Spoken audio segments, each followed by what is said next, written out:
Thank you very much for purchasing our Honda 750 Shadow Aero edition here. These are going to make great little bobber here, so just bear with me and let's get started on this bad boy here. Let's see, if you'll notice first of all that I tied up the kickstand. Now the reason I like to have you do that is just for safety. If you're working on your bike and you're wrenching it and you move it forward, it could tip the kickstand over and fall, and the bike would fall, and that wouldn't be any good. So I like to tie the kickstand like that.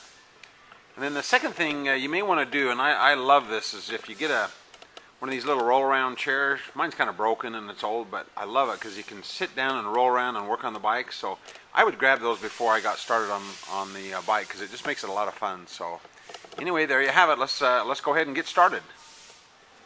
Okay, I'm going to go ahead and remove my side covers first before I get started here. I'm going to send those out for paint, so they just pop off there. Just go ahead and pull those off. They just are held on with some rubber grommets. So I go ahead and remove those from both sides. And then you've probably taken the seat off before, but anyway, to get the seat off these arrows, there's just a screw here on each side of the seat. One there and one on the other side. And then there's just a screw in the back. Just take that off and then you can lift the seat off. Okay, we're going to remove the rear fender, and that's real simple on these arrows. So what you do is just there's three connectors under the seat here. There's an orange, white, and blue.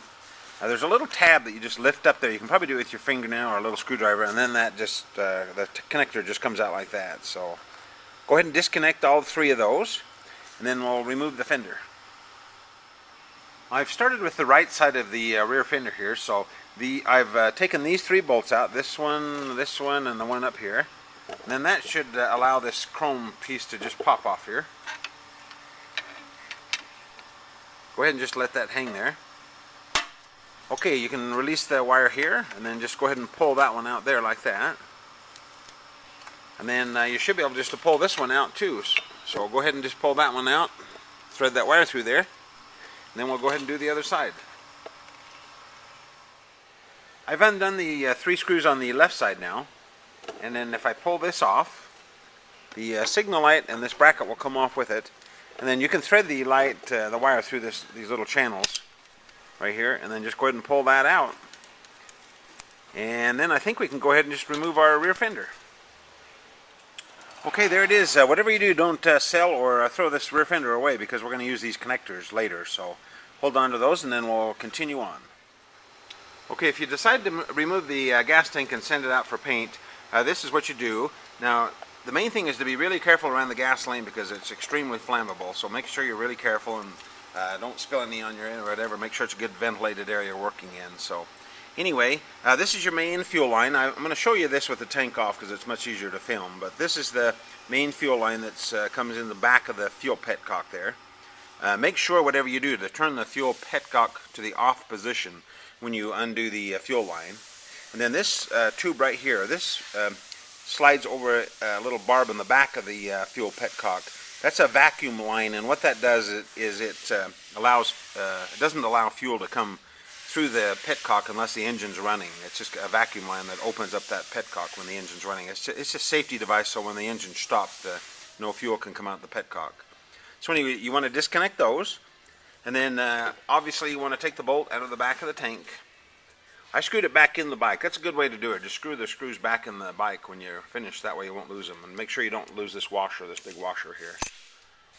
Okay, and then the other thing you want to do is there's a vent line on the back side of the tank there on the right side.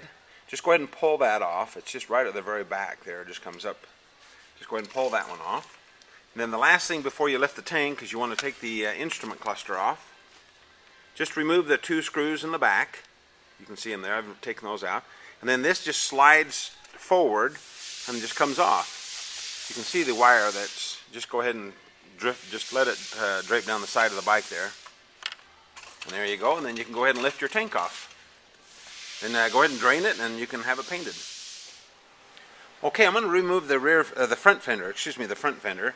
It's a real easy process. If you go ahead and undo take the bolts out of these two aluminum standoffs here, and then also remove the bolts out of the fender itself. What that'll do is then you can go ahead and remove this. Just slide this down through the tire and out the front. What that will do, then it'll leave your fender just floating in there. And then make sure you pop these little bushings out too. Pop those out of those holes before, well, at least on the front here, before you slide it out the back. So, and then this, the handlebars are cocked all the way to the left side, so you can just squeeze the fender together and go ahead and feed it out the back. So there you have it. Okay, I've got this bike pretty much torn apart, so while everything's out to get paint, I'm going to go ahead and bob this bad boy, so let's get started.